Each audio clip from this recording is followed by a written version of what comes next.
Pagi ini, desa Joko diguyur hujan yang deras. Gemericik air hujan membangunkan Joko dari tidurnya. Joko melihat ke arah jendela dan melihat air hujan turun dari langit. Walaupun musim hujan, namun Joko tetap berangkat sekolah dengan menggunakan jas hujan dan payung. Joko berjalan dan melewati genangan air di sepanjang jalan. Sesampainya di kelas, Joko pun belajar bersama dengan teman-teman. Kring-kring, bel pulang pun telah berbunyi.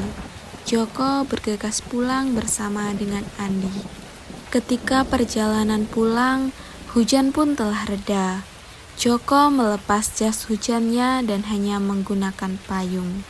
Sesampainya di rumah, Joko lantas berganti baju menggunakan jaket dan sembari istirahat dengan minum segelas coklat hangat untuk menghangatkan tubuhnya.